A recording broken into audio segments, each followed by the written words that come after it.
Howdy friends, welcome back to the channel. In today's video, we're going to dive into some herbal first aid.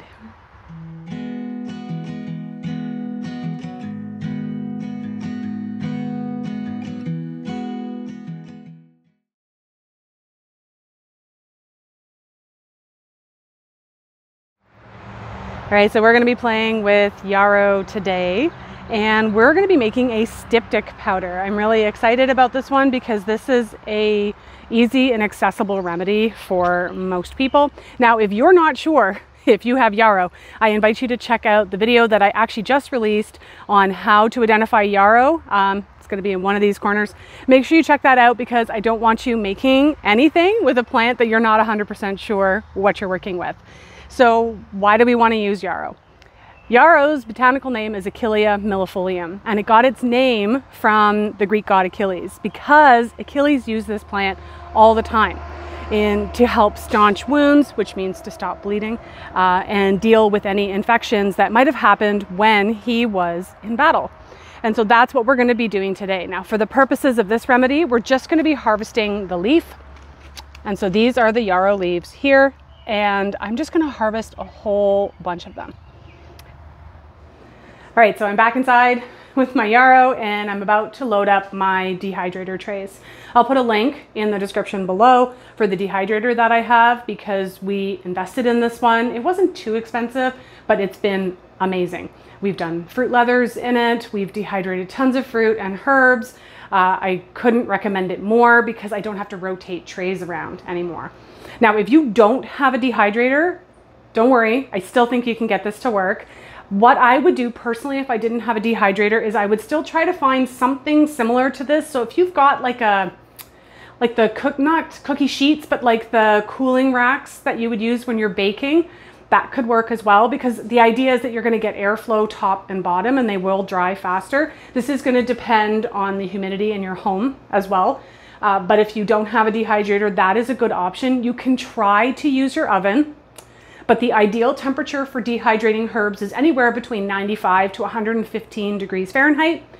I may have to go as high as 125 because we're really humid here.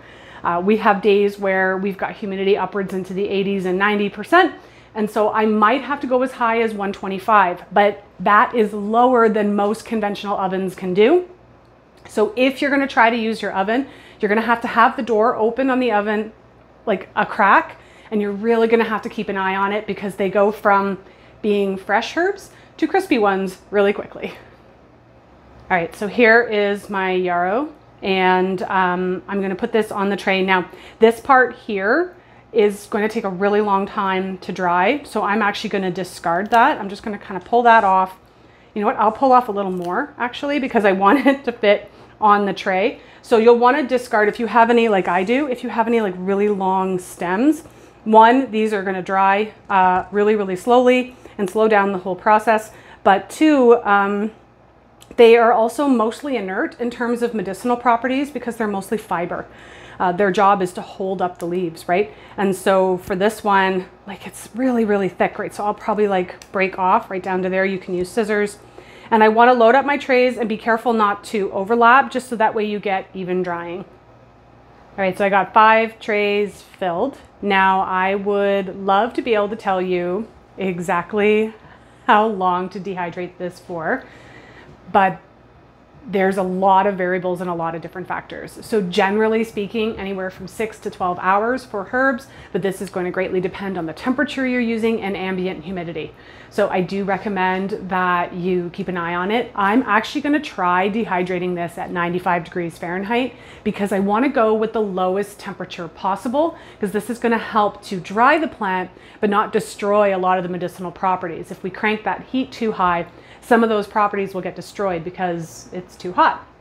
So I'm going to start it at 95 degrees. I'm going to keep an eye on it, check it probably after 5 or 6 hours, and then I'll have a good idea of how much longer it will take. So I definitely encourage you to keep an eye on it. Like I said, it can range anywhere from 6 to 12 hours. I wish I could give you an exact amount. I'll often just opt for lower temperature and then dehydrate overnight and then check it in the morning after a good, hopefully 7 or 8 hours sleep. So once these are all dry, I'll meet you back here for the next part. Okay, so it is the next morning I may or may not have fallen asleep early yesterday and kind of forgot about the dehydrator. So I went outside and I turned it back on for about another half an hour, just because I know it turned off sometime in the night and my garage is really humid. This is what I'm looking for. You see how nice and dried everything is. I ended up going with a temperature of 100 degrees Fahrenheit, so I didn't go with high heat. But you can also see how much it kind of shrunk up, right? And you're already starting to get an idea of how much end product we're gonna end up with.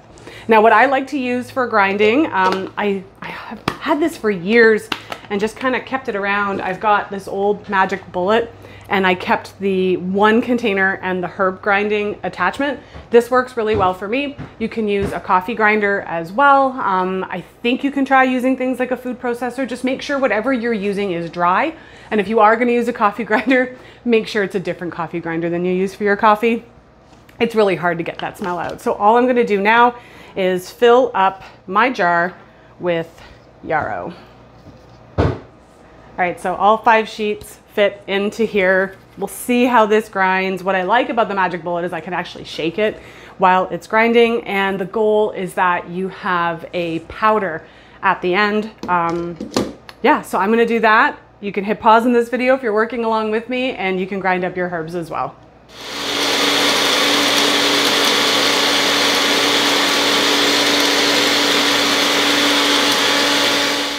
Okay, so if you're like me and you were using larger Yarrow stems, you may have, and hopefully you can see that on the camera, a lot of dried stem that will not grind.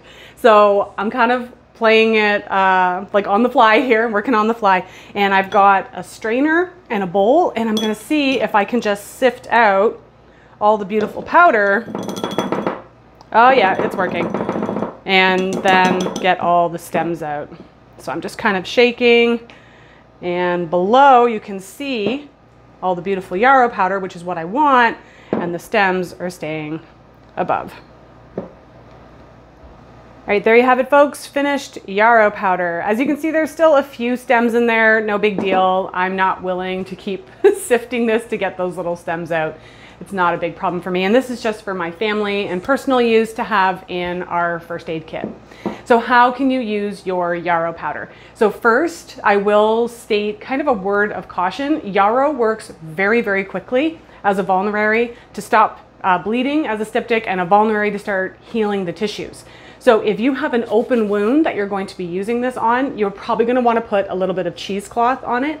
If you're using it to stop a wound that's bleeding, I would put a little bit of the powder on, and then once you're mostly like sure that it stopped bleeding, try and wash it off, because it heals so quickly. You don't want to get any of that herb material embedded under your skin.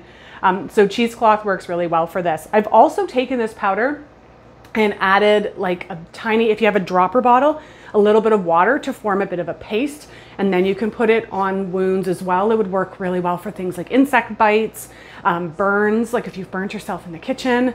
The only time I would use the cheesecloth is if we're dealing with an open wound. So essentially you've just got a first aid powder you can use. I have heard, have not done this myself, but I have heard people who use this for nosebleeds, and they literally inhale the Yarrow powder. That doesn't sound like a pleasant experience to me. However, neither does having a nosebleed that won't stop. So if you've ever tried something like that, please let us know in the comments.